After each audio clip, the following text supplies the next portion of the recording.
Идентичность.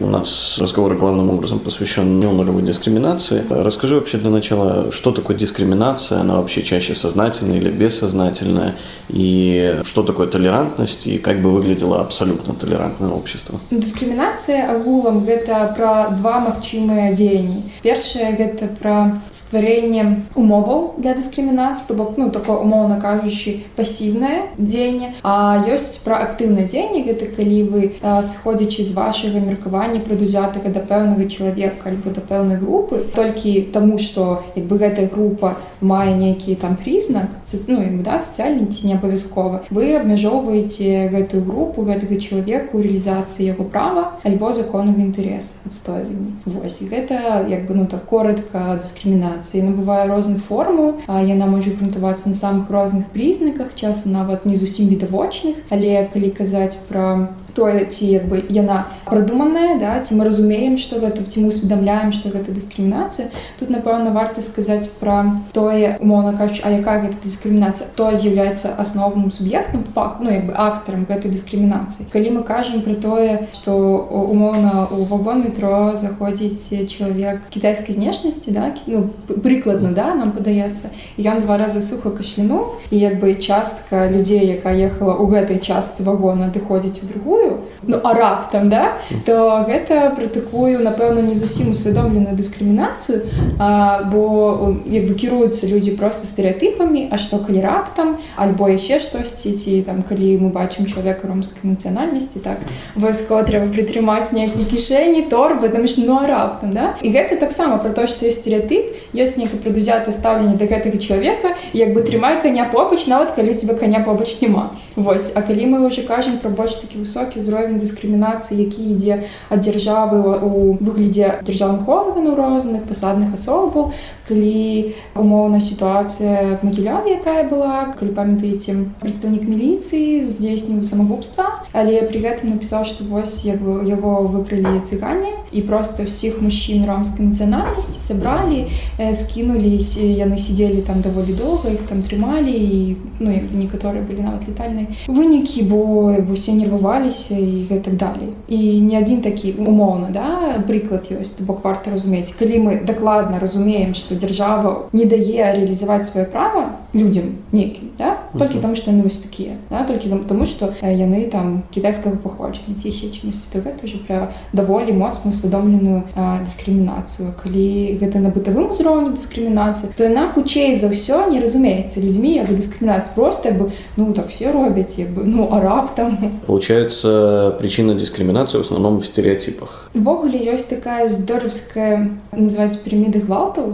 і на самым высокім узроўні ведаеце, што геноцид. А на самым ніжэйшым узроўні ведаеце, што жарты, стэрэатыпы, нейкія меркаванні. То бок нельга сказаць, што стэрэатыпы ёсць прямая карэляцыя, але часцей за ўсё мне падаецца, што так. Мовна кажучы, з вами аднойчы здарыўся выпадак з чалавекам, нейкі негатыўны ваш уласны досвед, але пры гэтым гэты чалавек хутчэй за ўсё можа прыналежаць да нейкай меншасці, да нейкай сацыяльнай групы, групоўкі. І вы думаеце, так, все. Вот цяпер дакладна все гэтыя азербайджане, напэўна, будуць прадаваць мне кепскія кавуны, на рынку ці яшчэ нешта. І у вас складваецца нейкі патэрн паводзінаў, які даволі проста далей рэалізоўваць. Мовна кажучы, вы прыходзіце на рынок і абіраеце там прадстаўнікоў не з Азербайджану, а там з Казахстана, ці яшчэ нейкага. Вось і ўсё. Але збольшага так, ёсць нейкія прадубеждзенні, не абавязкова гэта нават вамі пражыты досвед. Проста хтосьці сказаў, магчыма, хтосьці яшчэ з дзяцінства вам гэта распавядаў, што, напэўна, умоўна, дзядзі міліцейскія гэта кепскія людзі, альбо дзядзі з суседняга пад'езда кепскія, цёці з іншага завода робяць там кепскую справу. І у вас уже разумееш, што, напэўна, на інтэграле робіцца нешта неладнае. А как бы ты видела путь избавления от стереотипов? Потому что, например, в недостатке образования, наверное, сложно многих людей, по крайней мере, сегодня уличить, и тем более как раз-таки, как мне кажется, образование и является в основном стабильным поставщиком стереотипов. Какой путь избавления от них? Акадэмічная адукацыя у нас на даволі добрым узроўні. Напэўна, на вельмі нізкім узроўні вось гэты фактор крытычнага мыслення. То бок калі чалавеку кажуць, што не хадзі туды, таму што вот там кепскія людзі, ці яны там кепскія, штосьці робяць не так. А ты пачынаеш задумацца, чаму? А ці я ведаю, ці насамрэч гэта кепска? Хто сказаў, што гэта кепска, каму гэта кепска? Напэўна, праз тое, што проста недахоп крытычнага нейкага мыслення і ўласнага досведу. Магчыма, калі б на уроках у школе нам казалі, як бы выкладалі там умоўна гісторыю ці нейкі матэрыял, а потым казалі, а давайте мы разам пра гэта зараз падумаем, просто паразважаем. Звычайна у нас просто выкладаюць гісторыю, да вось просто сухія факты, даты, калі ласка вывучыце. Самае, напэўна, яшчэ сумнае, што нават ва універсітэтах так якім жа чынам выкладаюць гісторыю. Мне выкладалі нават філасофію, то бок там на першым курсе дысцыпліну, якая мусіла як бы так, наадварот як бы казаць, што спярша падумайце, вось так думалі вось гэтыя людзі, да, нейкія такія, да, мадэлі. А нам просто выкладалі гэтыя гісторыю. Вось проста гісторыю мы зноўку запісалі канспект, і галоўнае было проста прыйсці і распавесці, што як лічылі, хто калі жыў і все. І гэта працягнулася і далей, хоць бы я зараз навучаюся на юріст, і все роўна як бы нават у юрыстыкі я зараз заўважаю, няма гэтага крытычнага мыслення і каштоўнасці крытычнага мыслення. Проста пераказ думак, якія напісаны ў падручніку. Але мы не ведаем ніколі чалавек, які піша падручнік, а які ў яго набор стэрэатыпаў, якое у яго бачанне там гэтага сусвету. Ну и по поводу толерантности и идеального толерантного общества.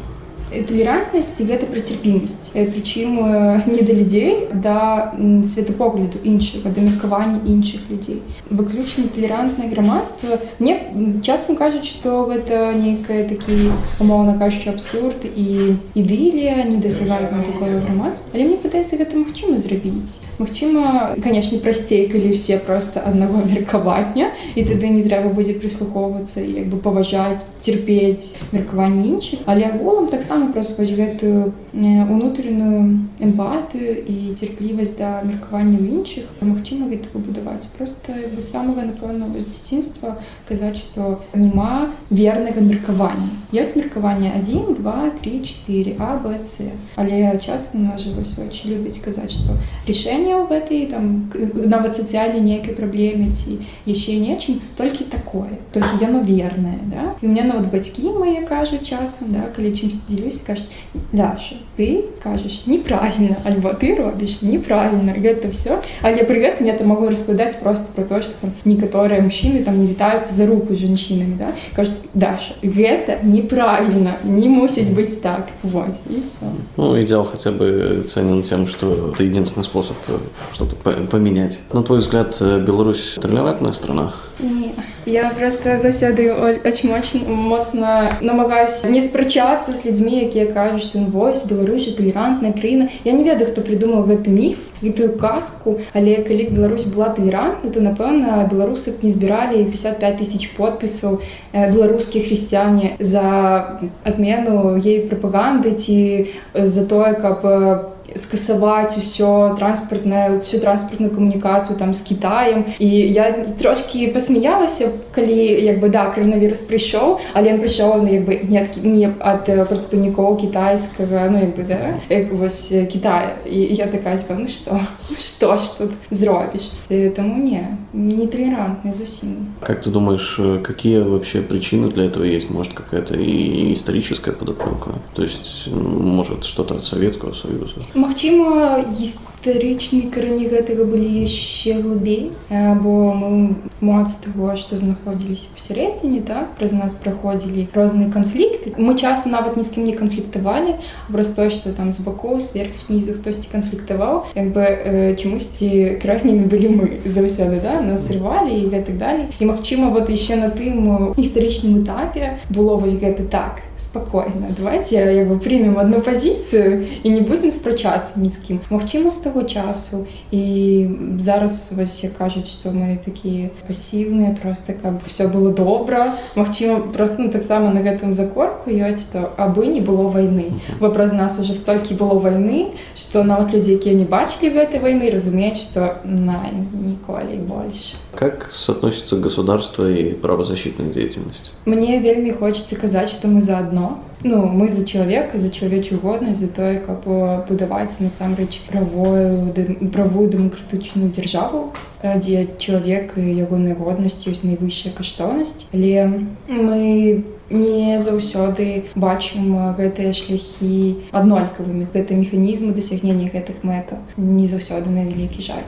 Праваабарончая дзейнасць не ёсць дзяржаўная дзейнасць. Гэта дзейнасць некамерцыйных, недзяржаўных арганізацый, ініцыятываў, установаў. Ці камунікуем мы з дзяржавай? Так, намагаемся. Нам бы хацелася, напэўна, яшчэ больш, але часам складваецца адчуванне, што дзяржава прымае нас як такіх вялізных нейкіх злых драконаў, якія абавязкова будуць там штосьці адразу казаць, што вы робіце кепска. Варта разумець, што ні адна краіна ў свеце не выконвае правы чалавека, місія міжнароднай пагаднення абавязальнасці на 100%. Нема такой, гэта утопія. І ў кожнай краіне ёсць праваабаронцы. І праваабаронцы гэта не людзі, якія, вось, ну, умоўна кажучы, ёсць зараз нейкая ўлада, а значыць, пад іх збіраюцца там нейкія праваабаронцы, якія кажуць, што вы кепскія, а потым змяняюцца як бы ўлада і змяняюцца праваабаронцы. Не, змяняецца ўлада, але праваабаронцы застаюцца, і яны будуць камунікаваць і часам крытыкаваць любую ўладу. Бо калі вы не выконваеце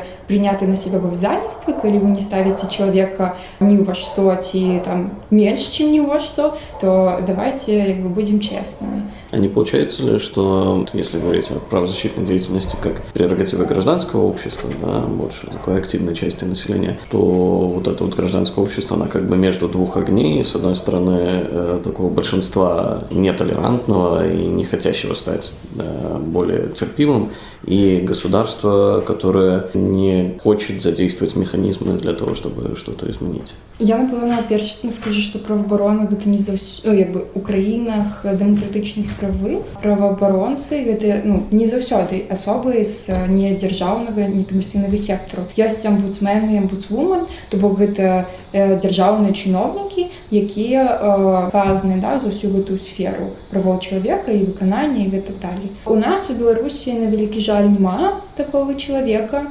Ночі Александр Григорьевич у камунікацыі, калі не памыляюся, з старшынёй Верховнага суда альбо з генеральным прокурором, уже дакладна не памятаю, сказаў, што нам гэта не патрэбна, давайте мы вось з вами будзем гэтымі людзьмі, якія будуць гэта ўсё рабіць. Але гэта трошки неправільна, бо адзін чалавек не можа за ўсім сачыць, і ўсё ж такі у омбудсмена, омбудсвумен мусіць быць спецыялізацыя, мусіць быць адпаведная адукацыя і разуменне таго, што ўвогуле такое правы чалавека. Зараз в Беларусі, напэўна, вось то, што якраз вы і сказалі, так? Мы паміж дзяржавай, якую, в прынцыпе, трэба заўсёды даваць ім імпульсы, умоўна кажучы, закідваць гэты вудачкі, што тут не так, вось гэта трэба выправіць, і вось гэта мы прапановваем зараз зрабіць, давайце вось так, і, ну, і гэта, ну, то бок, мы заўсёды за камунікацыю. А што датычна грамадства, то звычайна пра праваабарончыя арганізацыі і ўвогуле пра правы чалавека людзі не ведаюць роўна да таго моманту, пакуль гэта не кране. Вось пакуль штосьці з імі не здарыцца, яны не ведаюць, што гэта такое, а потым пачынаюць як бы казаць: «Боже, чаму мы раней пра гэта не ведалі, вы дакладна існавалі ўвесь гэты час» і гэтак далей. Але я назіраю такую даволі негатыўную тэндэнцыю, што нават калі людзі прыходзяць у праваабарону часам праз тое, што іх нешта ўнутры здараецца, там, ну, яны вось абараняюць, імкнуцца, а потым, калі сканчаецца вось гэты, то бок, калі яны вырашаюць сваю праблему, сваю ўласную, але пры гэтым, ну, становішся з правам чалавека у канкрэтна гэтай кропцы, так, не вырашаецца, ну, напрыклад, 328 артыкул, то бок людзі вырашаюць там праблему сваю там з блізкімі сваякамі, якія трапілі пад гэта, яны выдаткоўвалі на гэта вялікі ресурс падчас гэтага, а потым, калі чалавек выходзіць ужо, яны як бы сыходзяць з гэтага актывізму, бо, ну, яны далей не хочуць змагацца за гэта. Альбо тыя ж самыя людзі, у якіх дзеці, сваякі хварэюць на штосьці, але, ну, як бы дзяржава не выдаткоўвае на гэта сродкі, альбо наадварот пазбаўляе гэтых сродкаў, бок людзі збіраюць канкрэтна індывідуальна на нейкі кейс, збіраюць гэтыя грошы і ўсё. Але не гатовыя лабіраваць гэтую тэму на ўзроўні міністэрства, на ўзроўні парламенту, то бок чаму мы там з вось гэтым сіндромам, так, даволі, ну, генетычным і даволі нераспаўсюджаным, так, мусім, ну, як бы, чаму дзяржава не можа, гэта грамадзянка, там, да, Беларусі, чаму мы мусім збіраць з міру па ніткі, а ў нас там грошы трошки не так перарасходваюцца. Таму, магчыма, так, але я не адчуваю, напэўна, нейкага негатыву з боку, ну, грамадства, так? Просто існуем, мы існуем разам, мы намагаемся інфармаваць і навучаць і адукаваць у гэтай сферы і просто распавядаць, што такое ёсць, што такое адбываецца, што гэта вашыя правы і гэтак далей, што вы можаце неяк уплываць на працэсы, якія адбываюцца ў краіне і не абавязкова пры гэтым лезці ў палітыку, там апазіцыю ці не апазіцыю, неважна, просто што вы можаце ўплываць на працэсы. Сказать, что контра некая коммуникация, нет, просто мы идем помочь.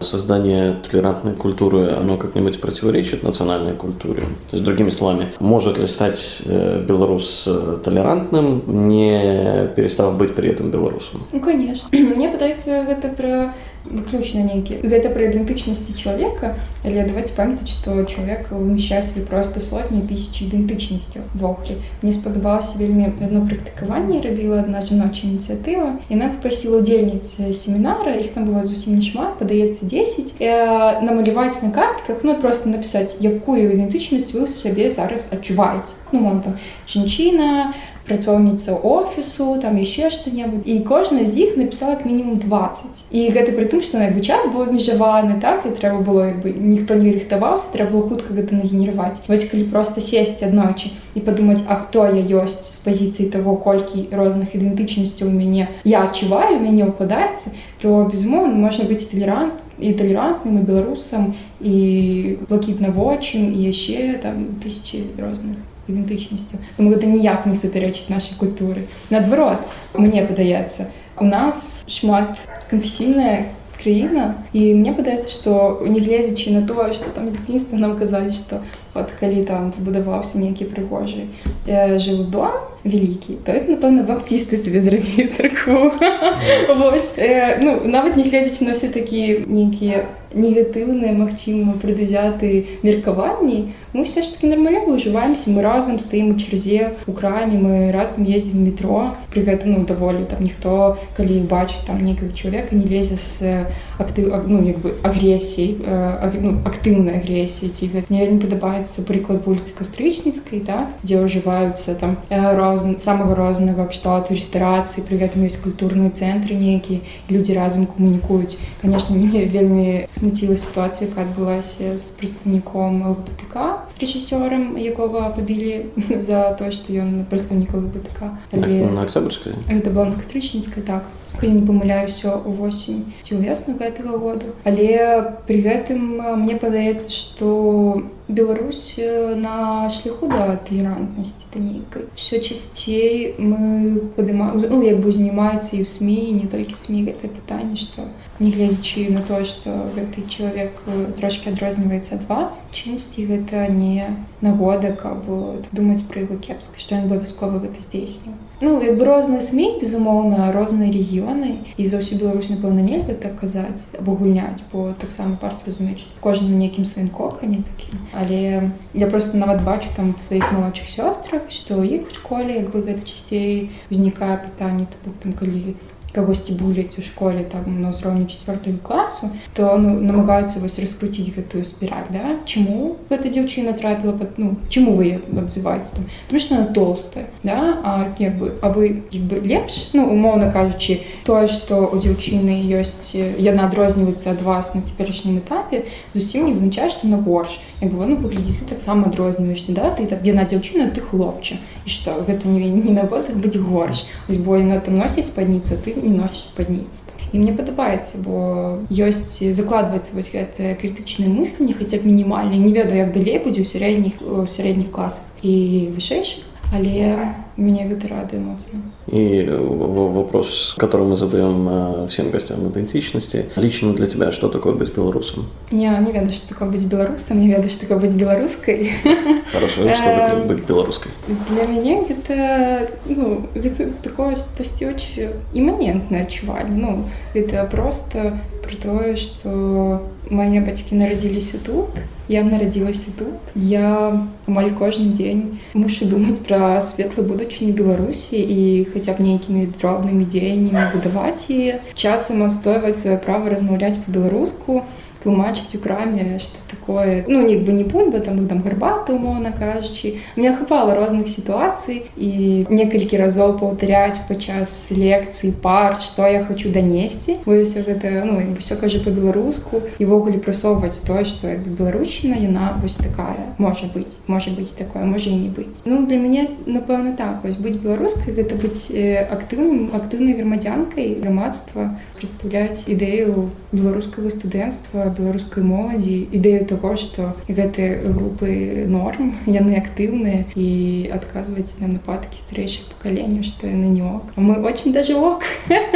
По щирости. А как ты думаешь, вообще белорусский язык важен для Беларуси, для белорусов? Упевнена, что так. Я на 100% упевнена, что это так. Мне вельмі падабаецца сцвярджэнне, што каб чалавек адчула сябе беларускай, варта проста выехаць за мяжу. Я раней шмат ездзіла на розныя міжнародныя абмены беларусамі і беларускамі, у тым ліку, так, і дзе былі як прадстаўнікі і прадстаўніцы іншых краінаў. Калі надыходзіў час міжнароднага вечара, распачыналася як бы гісторыя аб тым, што варта пашукаць беларускамоўныя песні, варта пашукаць там яшчэ нейкія нашыя традыцыі, прыказкі, прымаўкі, абавязкова размаўляць пры гэтым па-беларуску, тлумачыць, як гэта прыгожа, і вось гэта, так? Бо і гэта дзіўна, я заўсёды вельмі радуюся гэтаму, але ў той жа час даволі сумую, бо людзі як бы па прыездзе часам забываюцца на гэта, часам не забываюцца. У нас, напэўна, проста пасля СССР трошкі атрафіравалася гэта, бо ўсе адчувалі сябе так ці інакш, ну, як бы грамадзянамі, грамадзянкамі адной вялізнай краіны, і не было, як бы, часам было нават шмат. У адной сям'і змяшаліся прадстаўніцы розных краінаў, розных нацыянальнасцяў і так далей. І проста што такое яшчэ больш такое смешэнне, то і не адчувалася асабліва гэта. Бо ў мяне, ну, як бы бацькі, напрыклад, таксама не адчуваюць. Ну, так, беларусы, беларуска і што? Вось, пры гэтым. Але, ну, я адчуваю, да, тое, што я прыналежу менавіта гэтай краіне. В прынцыпе, маё сардэчка аддадзенае гэтаму ўсяму. І мне цікава вывучаць гісторыю і культуру, і мову, пры гэтым трансляваць. Гэта цікава.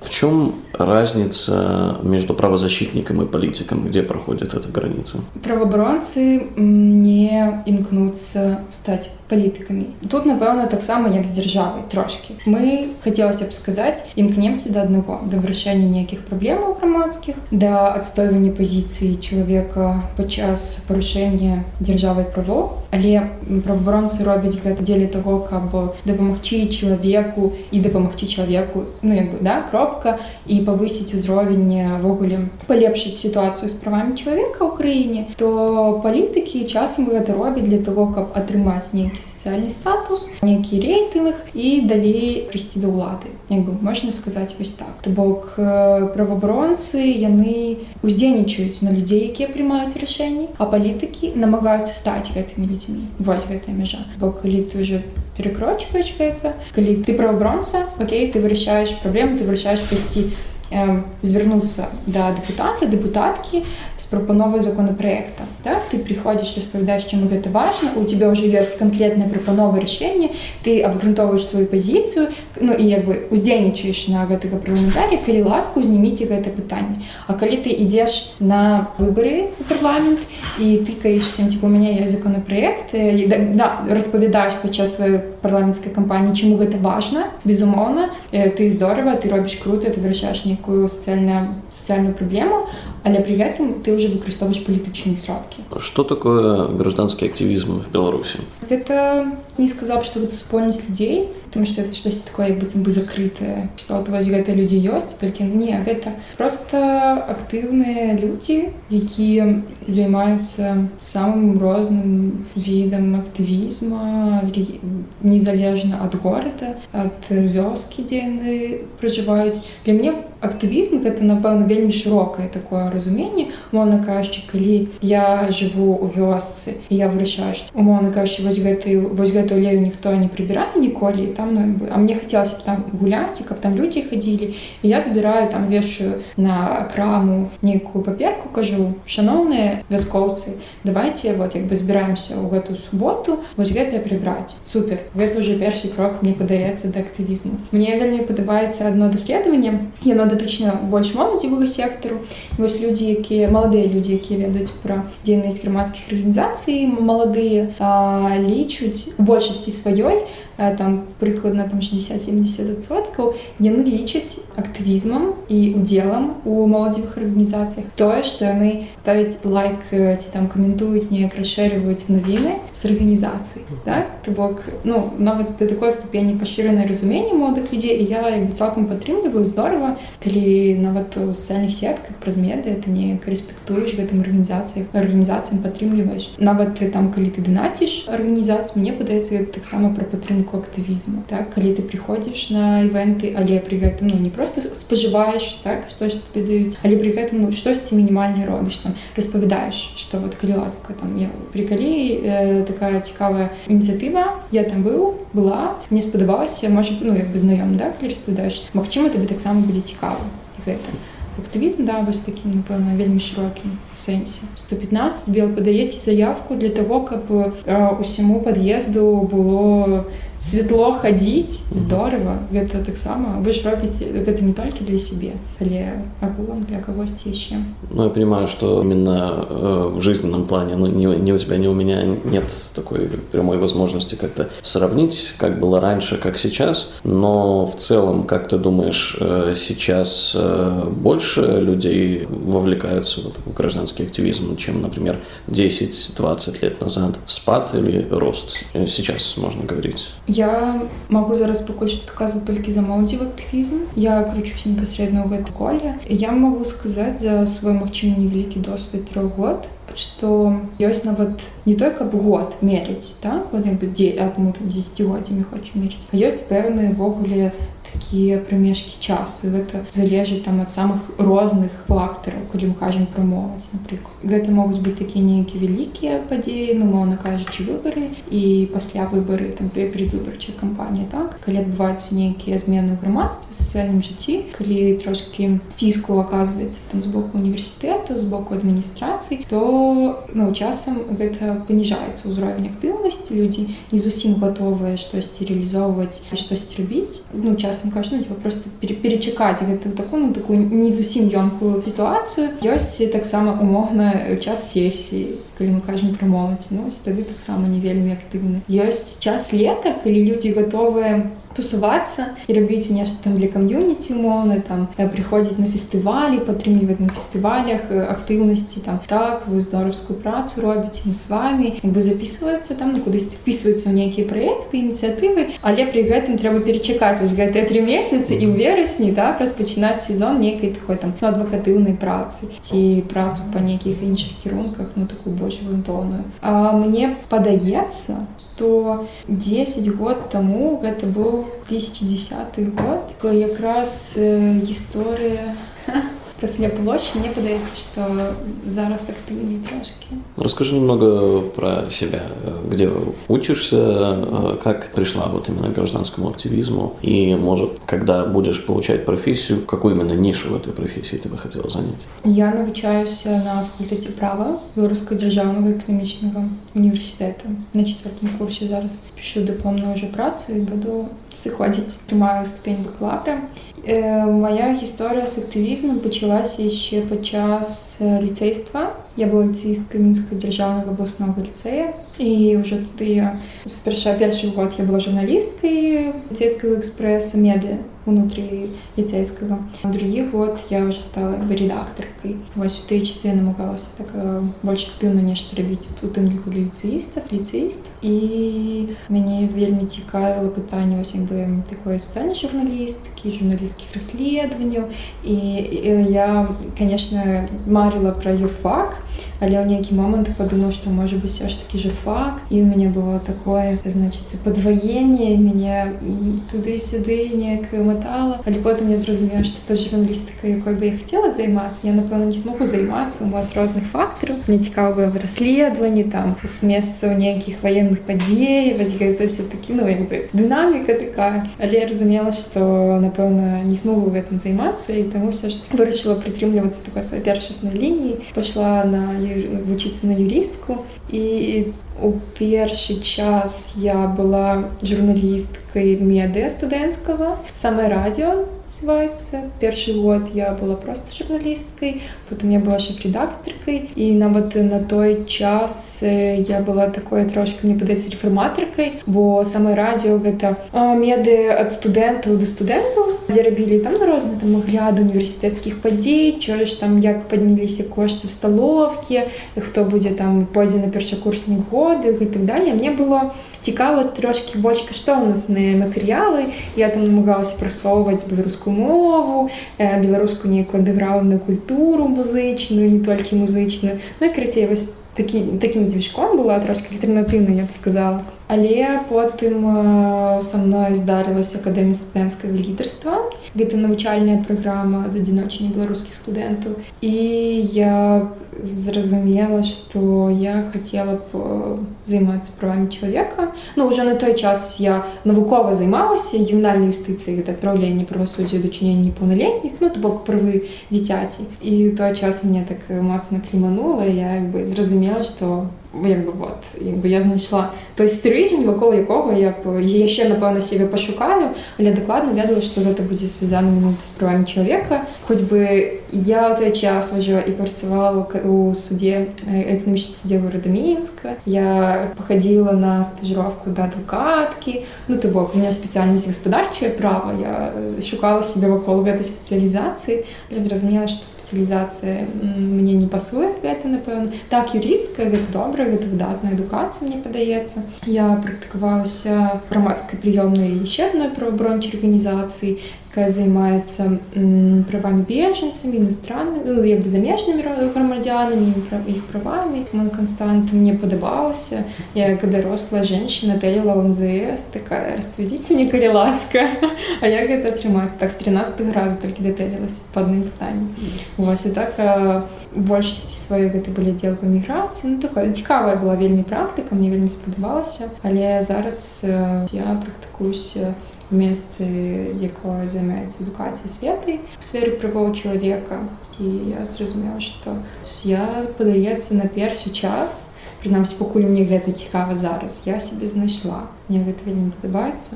Вось гэта, безумоўна, накладвае нейкі адбітак, і хочацца, каб в універсітэтах яшчэ больш навучання было правам чалавека, яно будавалася трошкі па іншых праграмах і па іншых метадах, бо разумею, што правы чалавека менавіта в універсітэце мяне, напэўна, ну, як бы так яны мяне схапілі, але маглі б яшчэ больш і не толькі мяне. То гэта, ну, насамрэч, вялікі кругляд. Калі ты вучышся на юрыста-юрыстку, то магчымасцяў для далейшага працаўладкавання і ввогуле знаходжання сябе ў гэтай сістэме каардынатаў вельмі шмат. Пачинаючи ад жанчыны, якая будзе распавядаць в ЗАГСе, што вот, объявляем вас мужем и женой, и скончаючи там прокуратурой и так далее, международными некими организациями коммерційными. Обязательно ли быть юристом, чтобы заниматься правозащитной деятельностью? Нет.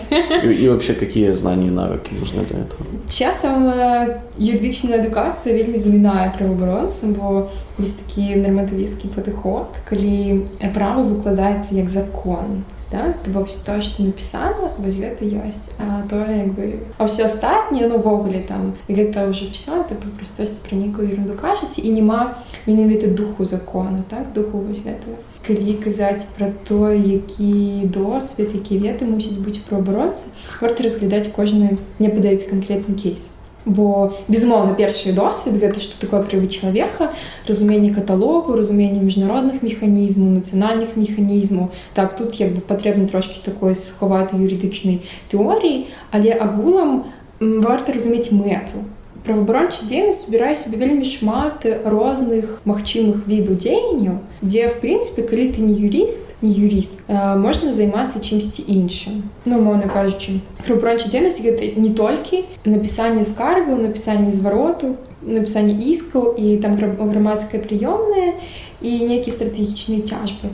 Гэта ў тым ліку распаўсюд інфармацыі, гэта ў тым ліку і навучанне, адукацыя света, гэта вядзенне сацыяльных сетак і камунікацыя з людзьмі. Таму самы галоўны, напэўна, досвед такі, ну, як бы нават не досвед, а проста чалавечая якасць, якая мусіць быць, гэта эмпатыя. Чым больш эмпатыі, тым лепш ты будзеш камунікаваць з людзьмі і разумець іх, удавацца ў кожную канкрэтную сітуацыю, лепш. коли ти якби хочеш комунікувати з КПЧ, з іншими судовими там міжнародними органами, так, напевно, варто буде підвчитися юридичним розним речам, але це так само береться практикою. На великий жаль, на юрфаках, я можу сказати за своє, напевно, тільки, не так шмат практики дотичної менавіта написання там звороту, написання скаргів і самих різних там зворотів в які органи. Вельми мало кейсов такой працы вот ручками, да, что можно сказать. Тому все береться просто досвідом. Ти пишеш першу скаргу з кимось, другую тебе так само відглядають, третю так само чекають, а четверту тебе вже дають, якби, ну ось приходить там чоловік, якби, ну треба допомогти. А так як веде у сфері правового чоловіка, що ви наводите і кому потрібно, емпатія і готовність працювати в різних умовах з різними людьми при обмежуваних ресурсах, у тим ліку, якби, твоїх власних, бо різне здарається. То есть на первый план личные качества все-таки выходят? Безумовно так. Безумовно так. Какие бы ты могла выделить приятные и неприятные моменты работы вот в этой сфере? Правооборона – це завжди праця з людьми. Тому люди є як приємна частка, якби приємний момент, так часом неприємно. Можна виділити також, що часом люди не ведають межів і телись там у 12 годин, пишуть працовні мейли уночі, потім якби можуть сказати, ось, я вам писала, ви мені не відказали. Часом треба тлумачити, що я не, ну, якби, у мене так само є ніякі особисті межі і працовні межі в тим ліку. Я часто стикаюся з тим, що люди приймають як дадене то, що ти повинна нечто зробити. Хоч би ти не береш ніяких обов'язательств, просто тому, що ти цим займаєшся. Якби, ну, ти ж юристка, всі проблеми викладаються. І ти починаєш тлумачити, що не глядячи на те, що ти працюєш, якби, да, з чимось коля юридичним, ти не мусиш ведати все банківське законодавство. Да? Там ті ще як проходять ніякі фінансові операції поміж банками, ти так само, ну, просто не ведаєш, тому що це трошки не твій профіль. А приємно, це завжди чоловіча віддача, ти завжди можеш назирати, що потрошки міняється, можливо, світопогляд у людей, можливо, це потрошки транслюється на більш широкі коли людей, інформація доходить до людей, і ти можеш здійснити на прийняття рішення, на просто просовування ніякої ідеї. Своя Білорусь робить, ну, якби, йде по кроку, да, світло своєї будучині. І ти так само, якби, крочиш по її, типа, подпихиваешь. У тебя есть герой, вот, человека, на которого ты могла бы как профессионально, так и морально ориентироваться? Ну, героїв, героїнь такі прям, как, умовно кажучи, повісить в рамочку, напевно, нема. Є люди, ініціативи, якими я моцно натхняюся, і такі є, як білоруські ініціативи, і заміжні ніякі. Наприклад, я вельми люблю ініціативу «Маршруй дітка», ініціатива, яка просовує закон на супротивхатнього гвалту. Яны бесконечно натхняльныя, яны вельмі смелыя, дзёрзкія, такі просто мне вельмі падабаюцца тое, з якім крэатывам і з якім падходам яны гэта ўсё робяць. Розныя такі, ну да, жіночі ініцыятывы, в прынцыпе, мне яшчэ падабаецца бачыць сярод сваіх калегаў, калежанак, і герояў і гераінь, бо я разумею, што тыя ініцыятывы, якіх я зараз актыўна, з якімі я больш прычыняюся, яны распачыналіся в умовах такіх даволі экстрэмальных, і калі падобнага не было нідзе. Вось просто падобнага ніхто не рабіў, а яны просто взялі і пачалі рабіць. І на той момант якби пытанне не ўзнікала, а як там, а што з гэтым будзе далей, а просто што, а зараз з гэтым што рабіць, так? Ну, якби, ну, студэнцкі саюз, так, вялікі. Што з гэтым рабіць, як яго, якби, будаваць, як людзей сюды ну, якби, да, далучасці, там, праваабарончай арганізацыі, што гэта вогуле такое людзі, ну, не асабліва разумелі. Вось, таму я сярод сваіх калегаў, калежанак часам просто слухаю іх, такая, о, якія вы крутыя. Вось. А такое, каб, ну, прям супер пахадзіць, я б, напэўна, не вывучала такіх людзей, бо я такая адна унікальная, я выбіраю сабе нейкія, да, зноўку, да, пра сотні ідэнтычнасцяў, пра сотні нейкіх колкаў ведаў, досведаў. Таму мой герой — гэта я. Дарья, большое спасибо за беседу. Дякую.